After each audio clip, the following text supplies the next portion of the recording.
Hello students, in the previous lecture we started with genetics. Genetics में हमने start किया principles of inheritance and variation.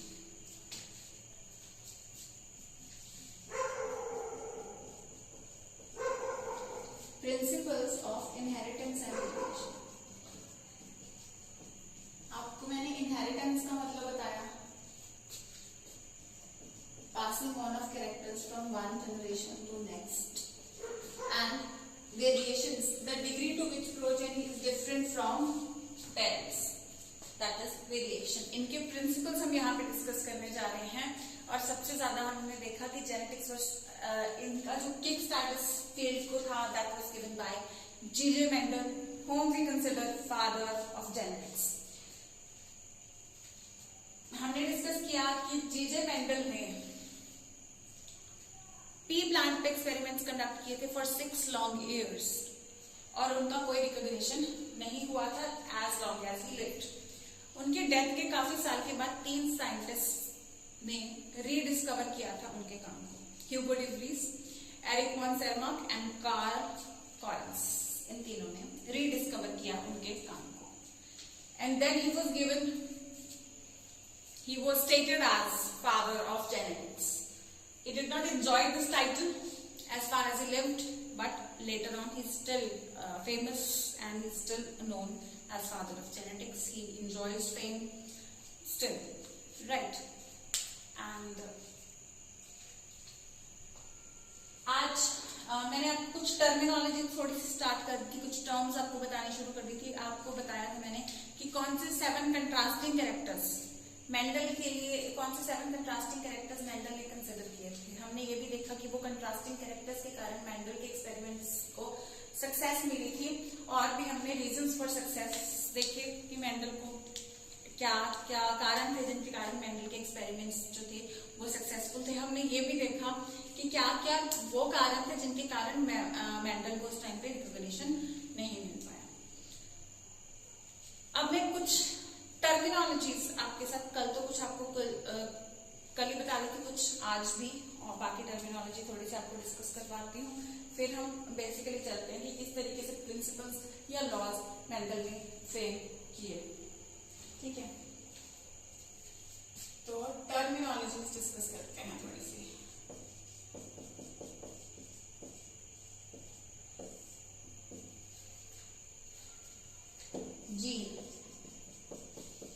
Gene हम किस चीज को कह सकते हैं?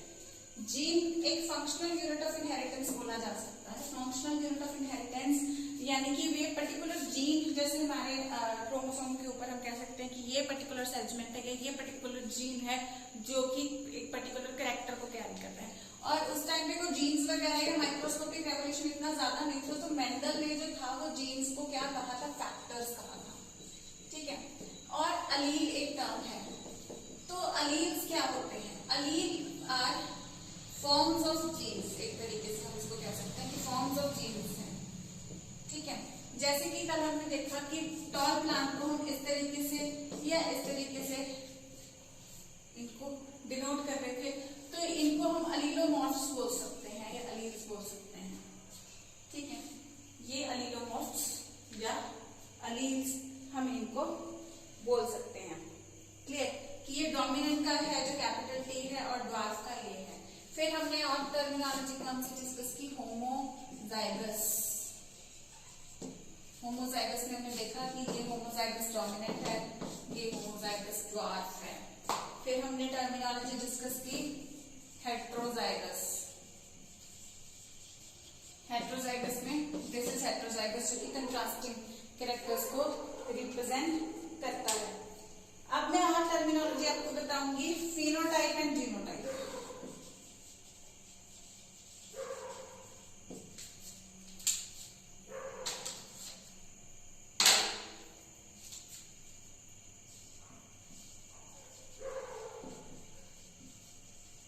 फिनोटाइप और जीनोटाइप क्या चीज है?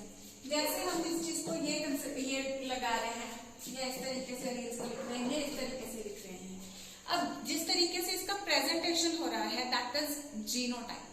इसका जीनोटाइप है कैपिटल टी. इस पर्टिकुलर प्लांट का जीनोटाइप है स्मॉल टी. इसका कैपिटल टी स्मॉल टी.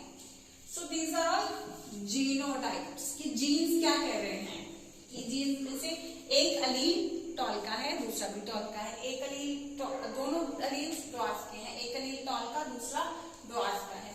तो ये हो गया इसके जीन्स क्या कह रहे हैं, दैट इज जीनोटाइप। लेकिन क्या रिप्रेजेंट हो रहा है, that is phenotype. For example ये प्लांट देखो, जीन्स या अलील्स या जीनोटाइप क्या है वो हम देखने से नहीं कह सकते, सिर्फ ड्वार्फ का यानी कि जो रिसेसिव कैरेक्टर है उसका हमें पता चलेगा कि अगर वो शो हो रहा है तो ऑब्वियसली वो होमोजाइगस रिसेसिव है। लेकिन जो डोमिनेंट है उसे हम देख भर के नहीं कह सकते कि ये होमोजाइगस है, ये हेटेरोजाइगस है, ठीक है। तो जो एग्जिबिट होता है, बाहर जो दिखाई देता है, वो कैसे देखेंगे वो भी मैं आपको बताऊंगी कि होमोजाइगस है या हेटेरोजाइगस है, वो कैसे टेस्ट कर सकते हैं वो आपको सिखाऊंगी। लेकिन फिलहाल के लिए जो हमें दिखाई दे रहा है बाहर कैरेक्टर, उस कैरेक्टर को, जैसे ये वाला प्लांट जिसकी जीनोटाइप कैपिटल टी है, ये टॉल दिखाई देगा। सिमिलरली जिसका एक कैपिटल टी और एक स्मॉल टी है, ये प्लांट भी हमें टॉल दिखाई देगा, और जिसमें दोनों स्मॉल टी है, ये प्लांट हमें ड्वार्फ दिखाई देगा। और ये जो फीचर एग्जिबिट हो रहे हैं, इसका टॉलनेस का या ड्वार्फनेस का जो फीचर एग्जिबिट हो रहा है, इसे हम फिनोटाइप कहते हैं, ठीक है। जैसे कि हमारा स्किन कलर फेयर है, डार्क है, रेडिश है, जो भी कलर है जो एग्जिबिट हो रहा है, दैट इज फिनोटाइप। अब हमारे जीन्स उसे कैसे रिप्रेजेंट कर रहे हैं, दैट विल बी जीनोटाइप, ठीक है। तो हमारे अंदर 3 होते, जैसे यहाँ उसमें थोड़ा अलग पैटर्न होता है, आई विल डिस्कस लेटर। लेकिन जो रिप्रेजेंट हो रहा है दैट इज जीनोटाइप, जो एग्जिबिट हो रहा है, जो बाहर दिखाई दे रहा है character, that is phenotype. Clear. और टर्मिनोलॉजी इसमें आ सकती है cross. Cross, what is cross? Cross मतलब जैसे हम दो प्लांट्स को, नहीं हटा रही हूँ, ठीक है, जीनोटाइप फिनोटाइप की एग्जांपल लिख देती हूँ, बस यहाँ पे टॉल है, ये एग्जांपल लिया है, ठीक है। क्रॉस मतलब इसमें से अगर हम एक प्लांट को मेल और एक को फीमेल कंसिडर करें और इनका क्रॉस करवाएं, तो पहले जैसे ही गैमीट्स बनेंगे तो इसमें सारे टॉल और इसके सारे ये बनेंगे। अब जब इनका क्रॉस करवा के देखा जाएगा कि इसका अगर ये गैमीट और ये गैमीट मिल गया तो क्या बना, टॉल आ गया, है ना। तो ये जो क्रॉस करवाना मतलब इनकी मेटिंग करवाना, तो ये टर्म मैं यूज करूंगी यहाँ पे, टाइम में लगे हैं, क्रॉस। क्लियर, ये टर्म यूज होगी यहाँ पे। और एक टर्म यूज होगी सेल्फिंग। जैसे ये प्लांट आ गया हमारे पास टॉल, ठीक है। अगली टर्म बता रही हूं आपको, सेल्फिंग।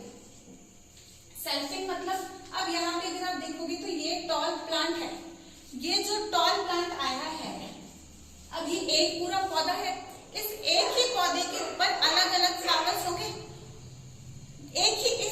एक प्लांट के एक ही फ्लावर के अंदर जीन्स तो दोनों एंथर में और स्टिग्मा में जीन्स तो सारे वही होंगे ना, यही वाले जीन्स होंगे, क्योंकि पूरा प्लांट है, एक ही प्लांट में सेम टाइप के ही जीन्स होंगे।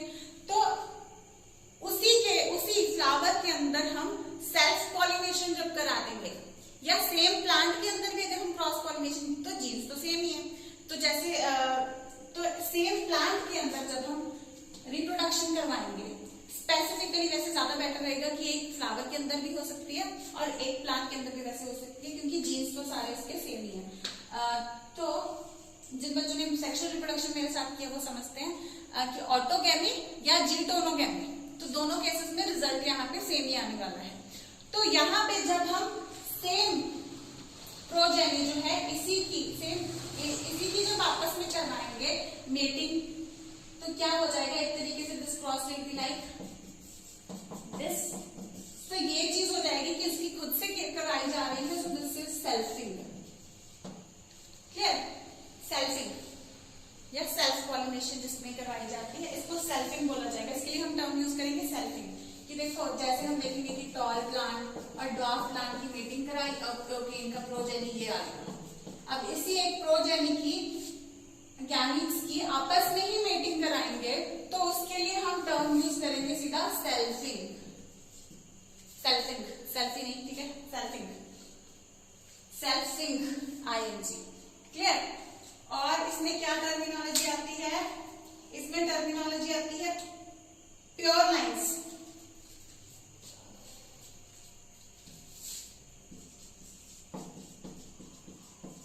प्योर प्योर लाइंस क्या होंगी? प्योर लाइंस मतलब, अब देखो, प्योर लाइन मतलब एक पर्टिकुलर टॉल प्लांट है, हमें सारे टॉल प्लांट ही चाहिए, ठीक है। तो हम क्या करेंगे, हमें जैसे यहाँ पे हम लोग आगे की तरफ देखेंगे तो इनमें यहाँ पे जैसे हमने देखा कि ये प्लांट था, तो इसमें ये ड्वार्फ कैरेक्टर है, लेकिन हमें ये नहीं चाहिए।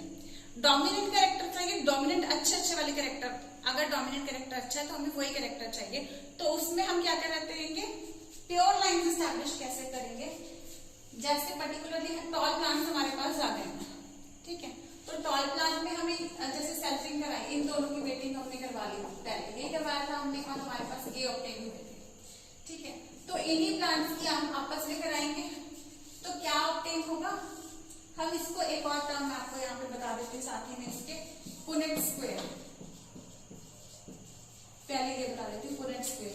तो जैसे मैं सेल्फिंग आपको इस तरीके से करवा रही थी ना, कि इसको इसके साथ मेटिंग करवाई, उसकी जगह पे हम क्या कर सकते हैं, मेल गैमीट्स सारे इस तरफ, फीमेल गैमीट्स इस तरफ, जैसे इसके गैमीट्स बनेंगे T और T और इसके T और T, ऐसे बनेंगे। तो इस स्क्वायर में हम इसको प्रॉपर देखो, दिस मल्टीप्लाई बाय दिस हो जाएगा, इसको इसके साथ अगर मिला, अगर ये इसके साथ मिला तो ये बन जाएगा, अगर ये इसके साथ मिला ये बन जाएगा, ये इसके साथ मिला, मैं डिटेल कराऊंगी आपको ऐसे। देन अब इसमें क्या देखेंगे हम, ये भी टॉल है, ये भी टॉल है, ये भी टॉल है, ये ड्वार्फ है, लेकिन हमें ये जीनोटाइप तो नहीं दिख रहा है इसका कि क्या है, हमें क्या दिख रहा है कि 3 प्लांट्स टॉल है, तो हमें प्योर लाइन चाहिए, ये वाला चाहिए ही। तो हम क्या करेंगे, ड्वार्फ वाला निकाल देंगे, और ये जो टॉल प्लांट है, किसी भी 2 टॉल प्लांट्स को, हो सकता है इसकी और इसकी मेटिंग हो जाए, ठीक है, और हो सकता है आगे भी इन्हीं की मेटिंग हो जाए आपस में, तो 2 टॉल प्लांट्स को ही हम आपस में मल्टीप्लाई कराएंगे, और हर बार क्या करेंगे, ड्वार्फ कैटेगरी निकाल देंगे। या हम क्या कर सकते हैं, यहाँ पे जैसे मेटिंग कराएंगे अगर, तो फिर से क्या होगा, हमारे पास 3:1 रेशो का टॉल और ड्वार्फ आ जाएंगे प्लांट्स। ये आपको इन डिटेल आगे समझ आएगा। प्योर लाइंस में कहने का क्या मतलब है कि इनकी हम सेल्फ पॉलिनेशन कराते रहेंगे, सेल्फ पॉलिनेशन कराते रहेंगे, ताकि फाइनली सिर्फ होमोजाइगस डोमिनेंट रह जाए हमारे पास। अगर हमारे पास ऐसे कुछ रेशोज आ रहे हैं कि इनको क्रॉस करके बार बार ड्वार्फ 25% ड्वार्फ आ रहे हैं, तो हमको पता चल जाएगा कि इन प्लांट्स के अंदर ये जो है ड्वार्फ कैरेक्टर है। जैसे इसकी मेटिंग अगर हमने कराई तो हमारे पास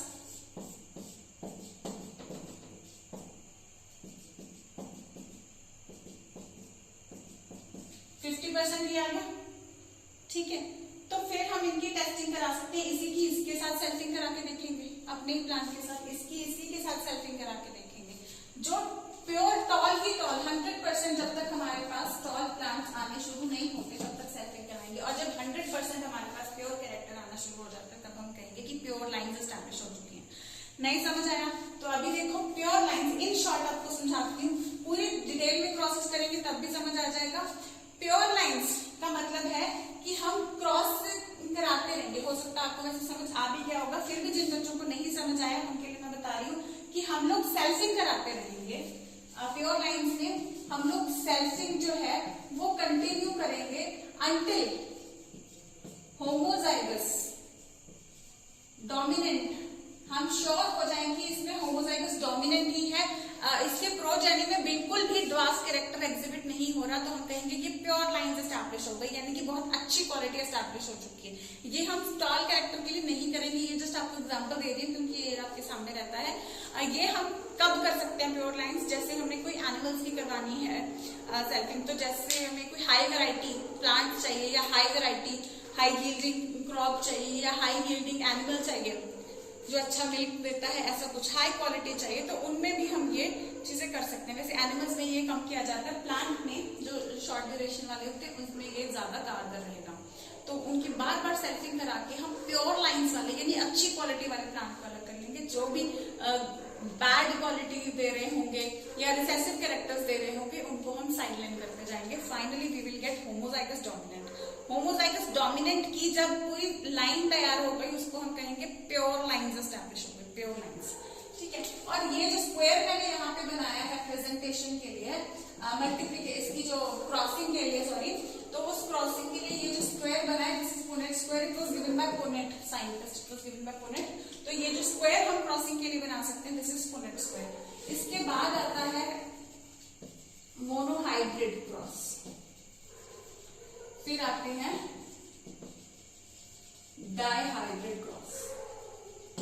मोनोहाइब्रिड क्रॉस जैसे यहाँ पे मैं एक ही कैरेक्टर कंसिडर कर रही हूँ, इसकी हाइट का कैरेक्टर कंसिडर कर रही हूँ, so this is monohybrid cross. ठीक है, जहां पे only one character is considered.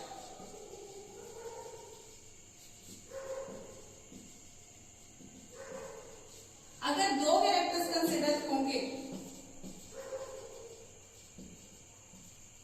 तो उसे हम कहेंगे डाइहाइब्रिड क्रॉस। वो कैसे हम करा सकते हैं? दो कैरेक्टर्स जैसे roundness of seed and yellowness of seed दोनों डोमिनेंट है, तो राउंड और येलो दोनों एक साथ कंसिडर करिए, मल्टीप्लाई वो cross with wrinkled and green. ठीक है, तो यहाँ पे दो कैरेक्टर्स एक साथ अगर कंसिडर करेंगे, जैसे यहाँ पे 4 बॉक्सेस का बना है, यहाँ पे पूरा 16 बॉक्सेस का पुनेट स्क्वायर बन जाएगा। तो जब दो कैरेक्टर्स कंसिडर करेंगे उसको हम बोलेंगे डाइहाइब्रिड। मोनो मतलब वन, डाई मतलब दो। उसी तरीके से ट्राइहाइब्रिड क्रॉस भी हो सकता है, जहाँ पे हम 3 कैरेक्टर्स एक साथ कंसिडर करेंगे। एक चीज मैं आपको बता दूं, आपके सिलेबस में सिर्फ मोनो और डाइहाइब्रिड क्रॉस है, जस्ट आपको पता होना चाहिए कि ट्राइहाइब्रिड में हम 3 कैरेक्टर्स कंसिडर करेंगे। Fine, I hope it is clear. अब जो मेंडल ने सबसे पहले क्रॉस किया था मोनोहाइब्रिड क्रॉस, और उससे क्या इन्फ्लुएंस निकाला हम वो डिस्कस करते हैं। एक बार मैं आपको टर्मिनोलॉजी रिवाइज करवा दूं। जीन जिसे मेंडल ने फैक्टर्स कहा था, जो कि आगे कैरी ऑन करते हैं कैरेक्टर्स को बेसिकली। ठीक है, अलील्स जो फॉर्म्स ऑफ जीन्स हैं, जैसे यहाँ पे ये एक अलील है, ये एक अलील है। ठीक है, होमोजाइगस जब दोनों ही अलील्स एक जैसे हों, हेट्रोजाइगस जब ऑपोजिट कैरेक्टर्स को वो रिप्रेजेंट कर रहे हो, फिनोटाइप जो एग्जिबिट हो रहा है, फॉर एग्जांपल टॉलनेस और स्किन कलर जो एग्जिबिट होता है, लेकिन उसी कैरेक्टर को जो जीन्स रिप्रेजेंट कर रहे हैं, या अलील्स हम कह सकते हैं जो रिप्रेजेंट कर रहे हैं, जैसे कैपिटल रिप्रेजेंट कर रहे हैं यहाँ पे। So this thing is known as genotype of that particular. Cross मतलब इनकी आपस में मेटिंग करवाना, cross is particularly mating, cross करवाना, इन दोनों को आपस में क्रॉस करा दो मतलब इन दोनों को आपस में मेट करवा दो। ठीक है, सेल्फिंग मतलब सेम ही प्लांट में सेल्फ पॉलिनेशन, उसी की आपस में मेटिंग करवाई जाना। ठीक है, या प्रोजेनी एक जैसे आ रहे हैं जिनमें मेनली सेल्फ पॉलिनेशन कराना। देन प्योर लाइंस मतलब उसकी कंटिन्यूअस सेल्फ पॉलिनेशन या सेल्फ फर्टिलाइजेशन तब तक करवाना जब तक कि प्योर लाइन होमोजाइगस डोमिनेंट की लाइन एस्टैब्लिश नहीं हो जाती, रिसेसिव कैरेक्टर बिल्कुल ही निकल करके नहीं निकल ही जाता। पुनेट स्क्वायर, ये जो स्क्वायर बनाए जाते हैं इसकी क्रॉस दिखाने के लिए, इनको पुनेट स्क्वायर बोला जाता है। मोनोहाइब्रिड क्रॉस, जिस क्रॉस के अंदर, क्रॉस जैसे मैं आपको बता रही हूँ जहाँ पे मेटिंग कराई जाती है, जिस क्रॉस के अंदर एक ही कैरेक्टर कंसिडर किया जाए मोनोहाइब्रिड क्रॉस, जहाँ पे दो कैरेक्टर्स एक साथ कंसिडर किया जाए डाइहाइब्रिड, जहाँ पे 3 कैरेक्टर्स कंसिडर कर लिए जाए ट्राइहाइब्रिड cross. That's all for the terminology. Now we shall move on to the monohybrid cross that was performed by Mendel.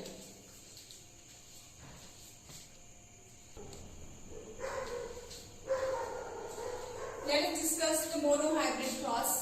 और ये जो monohybrid cross मेंडल ने परफॉर्म किया, इससे 2 लॉज बने थे। 3 लॉज थे मेंडल के, उसमें से 2 लॉज बने थे। मोनोहाइब्रिड क्रॉस में हम लोग जो कैरेक्टर्स में नॉर्मली आपके साथ एग्जांपल ले रही थी टॉलनेस का, अब मैं यहाँ पे पुनेट स्क्वायर से क्रॉस दिखाऊंगी, that is very clean to represent and easy also. ठीक है, तो आपको शीट क्लीन लगती है उसमें पुनेट स्क्वायर से आप रिप्रेजेंट करते हो तो, और आपकी नॉलेज भी शो होती है। सपोज करो anyone this is male and anyone is female, तो आपको प्रॉपर रिप्रेजेंटेशन करना होगा। This is parent generation, then parent generation से आगे यहाँ पे बन रहे हैं गैमीट्स। गैमीट्स कौन कौन से बनेंगे इसमें? ये ही गैमीट्स बनेंगे इसमें, ये गैमीट्स। ठीक है बच्चों, तो ये ठीक है, ये बन गए मेल गैमीट्स, इधर बन गए female gametes. Anyone you can take male female ऐसे। देन हम लोग क्रॉस लेंगे, इनका क्रॉस करवाएंगे। क्रॉस हम कैसे करवाएंगे? इनका पुनेट स्क्वायर के अंदर। ठीक है बच्चों,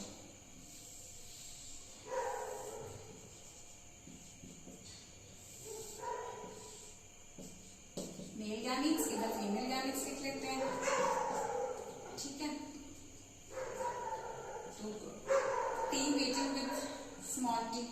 टी मीटिंग विद एक बड़ा टी एक स्मॉल टी, इधर बड़ा टी और स्मॉल टी, बड़ा T small T, mind it all of them will be toll.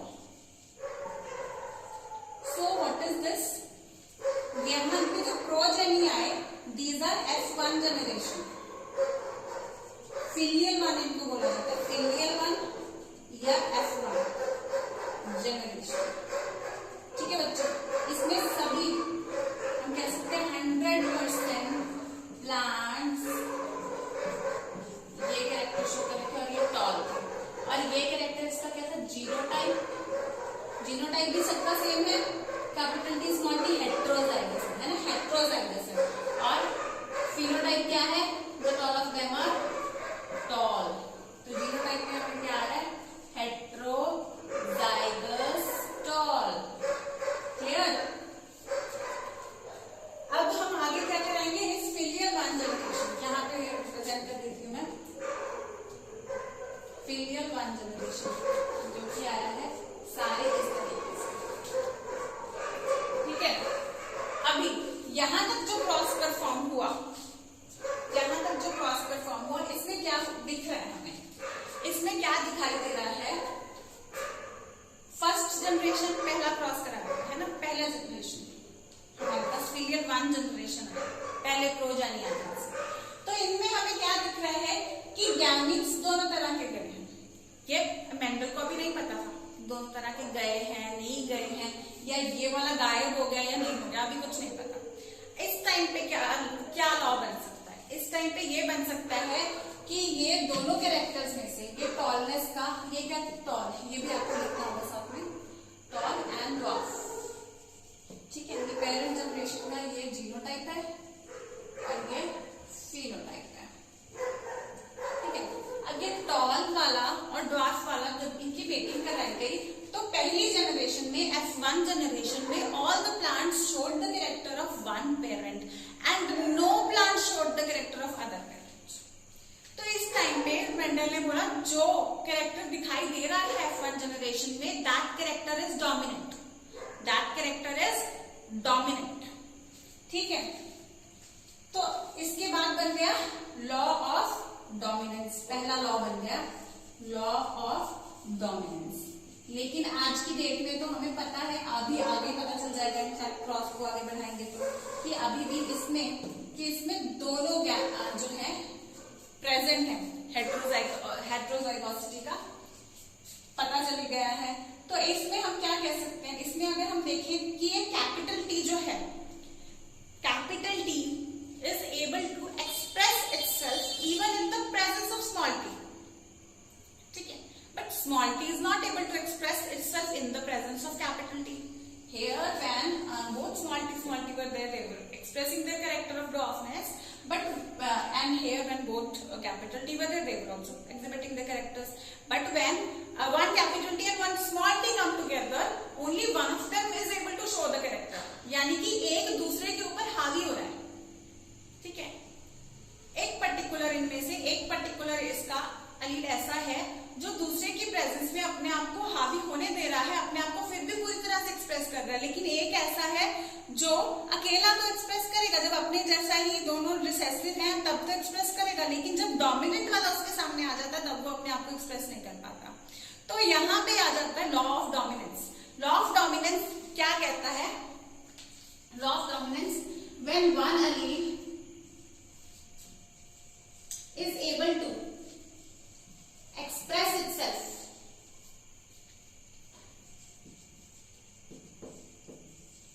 even in the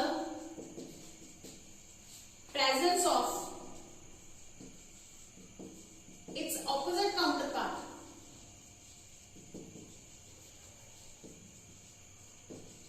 then it is said to be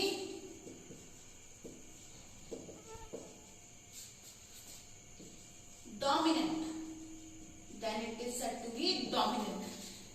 ठीक है, एक एलील जो अपने ऑपोजिट वाले की प्रेजेंस में भी अपने आप को एक्सप्रेस कर दे वो डोमिनेंट है, और जो the other one which is not able to express itself in the presence of its opposite counter part, इससे ऑपोजिट हो जाएगा, that will be said to be recessive.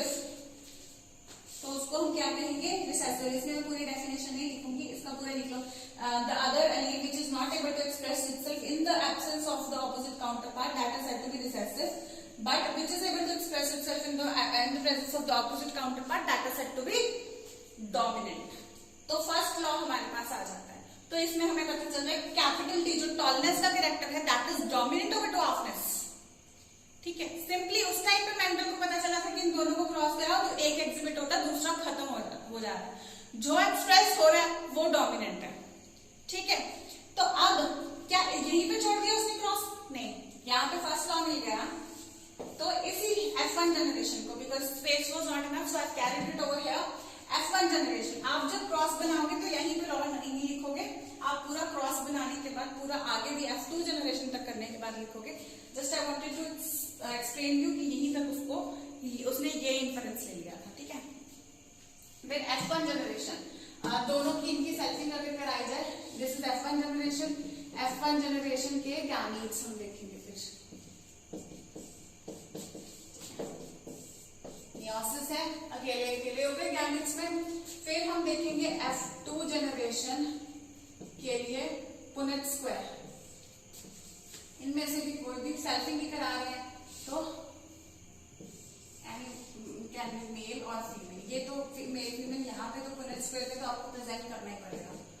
ठीक है, but still you know it can be anything out. Capital T आ गया यहाँ पे। ठीक है, this is female. Capital T with small T, here capital T with small t, here small t with small t. Here he did not able to see this, he was not able to see this. What he was able to see, देखो अगर हम देखते हैं तो toll है, ये toll है, ये टॉल है और ये ड्वार्फ है। जैसे मैं कैरेक्टर्स लिख रही हूँ ना बॉक्सेस में, आपको भी ऐसे लिखने हैं when you will make the cross. Fine. और इस टाइम पे मेंडल को क्या दिखा in F2 जनरेशन, उसको दिखा phenotypic ratio, यानी कि phenotype का रेशियो। फिनोटाइप का रेशियो उसने देखा कितने टॉल है, 1 2 3 टॉल है, कितने ड्वार्फ है 1, तो 3:1 के रेशियो में उसको देखा tall is to dwarf is equal to 3:1। ठीक है, तो यहां पे क्या हो गया, ये वाला 25%, अगर आप देखो 3 + 1 4 हो गए एंड 1/4 into 100 25, तो 25% of the progeny showed the character which was thought to be diminished over here। जो यहाँ पे लगा था कि गायब हो गया, जो कैरेक्टर, ये कैरेक्टर ऐसा लगा था कि इसमें घुल गया, नहीं में गायब हो गया, लेकिन यहाँ पे पता चला कि गायब नहीं हुआ, कि 25% प्रोजेनी ने आपको कैरेक्टर प्रोड्यूस कर दिया। दैट मीन्स यहाँ पे कुछ भी घुलता नहीं है। इसका मतलब इससे पता चला कि कुछ डिस्क्रीट यूनिट्स हैं, वो कभी कंबाइन कर जाती है, कभी वो अलग हो जाती है। डिस्क्रीट मतलब अलग अलग यूनिट्स हैं। यहाँ पे वो कैरेक्टर एग्जिबिट नहीं हो पाया, तो इसी चक्कर में उसका दिमाग चला कि यहाँ पे वो कैरेक्टर नहीं एग्जिबिट हो पाया क्योंकि it was in the presence of its opposite counter part. Thus it was recessive and the other one which was able to express itself in the presence of opposite counterpart was dominant। और यहाँ पे वो character exhibit हो गया है, that cleared this way कि it was segregated, so that segregated मतलब separate हो गया, इंडिपेंडेंट सेपरेट हो गए। अब यहाँ पे अगर हम देखें कि ये तो इसके साथ मर्ज हो गया, अगर मर्ज हो गया होता तो क्या ये ड्वार्फनेस का कैरेक्टर यहाँ पे आ पाता? नहीं, क्योंकि वो मर्ज नहीं हुआ। ये कैपिटल टी और स्मॉल टी जो भी ये दोनों यूनिट्स हैं, या दोनों डोमिनेंट होती हैं, या दोनों रिसेसिव होती हैं, या हेट्रोजाइगस होती हैं, तो हर कंडीशन में ये दोनों अलील्स जो हैं एक दूसरे के ऑपोजिट सेग्रीगेट होते हैं, एक दूसरे के इंडिपेंडेंट सेग्रीगेट होते हैं, एक दूसरे के ऊपर इनकी सेग्रीगेशन या डिस्ट्रीब्यूशन जो है वो किसी भी हद तक डिपेंड नहीं करती है। क्लियर? तो इसमें क्या हम देखेंगे, इसमें आता है, अगर हम जीनोटाइप भी देख लेते हैं चलो फिलहाल तक के लिए, और वैसे जीनोटाइप पता कैसे चलता है ये भी मैं आपको आगे की क्लासेस में बताऊंगी। यहाँ पे अगर हम देखें तो जीनोटाइप कितने तरह का है, कैपिटल टी है, कैपिटल टी स्मॉल टी है, और कैपिटल टी कितने हैं, 1 है, ये कितने हेट्रोजाइगस 2, और ठीक है, तो phenotypic ratio is 3:1 and genotypic ratio is 1:2:1। Clear? तो यहाँ पे पता क्या चला कि ड्वार्फनेस का कैरेक्टर वो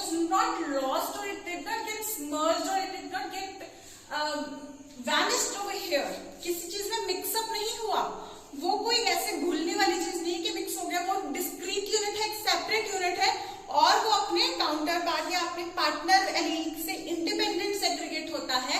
so this gives us the second law of Mendel, law of independent segregation.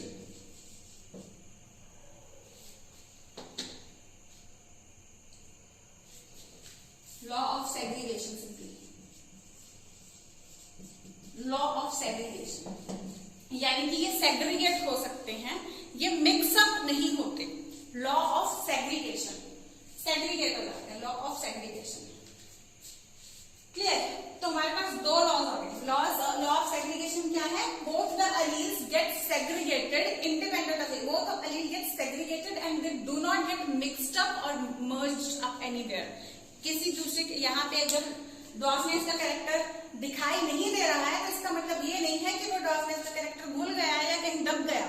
नहीं, वो कैरेक्टर हमने देखा कि अगली जनरेशन में 25% प्लांट्स उस कैरेक्टर को दिखा रहे थे. दैट मीन्स वो कहीं गायब नहीं हुआ है. जस्ट फिर इससे हमें प्रॉपर ये दोनों लॉज की क्लैरिफिकेशन आ जाती है कि यहाँ पे it was in these alleles were in the presence of the dominant ones. That is why they were not able to express. So these dominant and these recessive law of dominance. And here since 25% of the plants showed the character, that means see grandparent generation का वो character जो parent generation में गायब हो गया था, वो progeny या F2 generation में appear हुआ है. That means वो segregate हो रही है. कुछ particular units ऐसी हैं जो सेग्रीगेट यानी कि सेपरेट हो रही है, एक दूसरे के जुड़ नहीं रही है, कहीं घुल नहीं रही है. They are getting distributed in the gametes as the discrete units, as the separate units. Segregate होना मतलब डिस्ट्रीब्यूट हो जाना, डिस्ट्रीब्यूट हो रही है इन द गैमीट्स, तो वो घुल नहीं रही है. तो ये डिस्क्रीट यूनिट्स को फिर मेंडल ने क्या बोला? फैक्टर्स. यहां पे आते हैं, क्या बोला? फैक्टर्स. जिस टर्मिनोलॉजी में इसको भी हमने डिस्कस कर लिया था. फैक्टर्स. इस टाइम उसने बोला कि वो फैक्टर, यहाँ पे जो हम जीन, अलील ये सब वर्ड यूज कर रहे हैं, Mendel use the term factors. That factor which is able to express itself in the absence, that factor which is able to express itself in the presence. So he use the term factors here. And तो यहाँ पे हमारे पास पहले ही cross से, monohybrid cross से ही दो लॉज ऑफ मेंडल हमारे पास क्लियर हो जाते हैं. Fine. Law of dominance and law of segregation. I hope things are getting clear.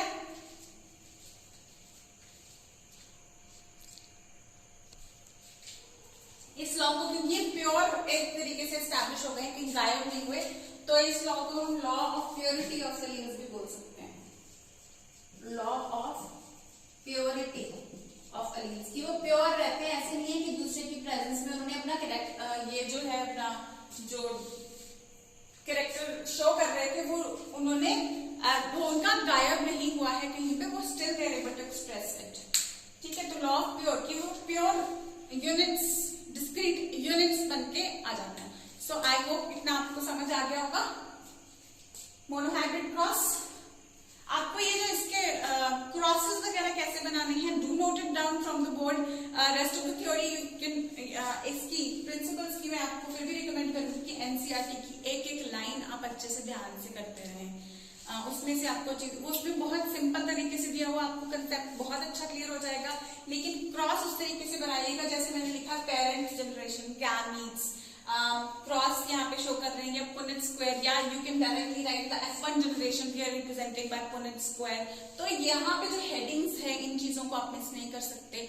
Then जब भी रेशियो आता है वहां पे genotypic ratio, phenotypic ratio, these things are must. और इनका कंपैरिजन आपको एग्जैक्ट याद होना चाहिए कि जीनोटिपिक रेशियो, फिनोटिपिक रेशियो क्या होता है. MCQ questions you they more often from these things. So इन चीजों पे आप अच्छे से फोकस करना. ये वाला जो पॉइंट है कि law of purity of alleles इसको बोलते हैं, this point is not there in NCERT, this is an extra point, you can note this down. And genetics बहुत इंपॉर्टेंट है. एक यूनिट हमारा कंप्लीट हो चुका है रिप्रोडक्शन का, ये जो है बहुत ज्यादा इंपॉर्टेंट है यूनिट, तो इस पे भी आप फोकस करते रहना. And see it is very easy. एक प्रोसेस में से 2 लॉज निकल के, 3 लॉज है मेंटल के, 2 लॉज हमें अभी कवर हो गए हमारे, है ना. So it is very easy, it is very interesting and important also. So keep on studying it. All the best.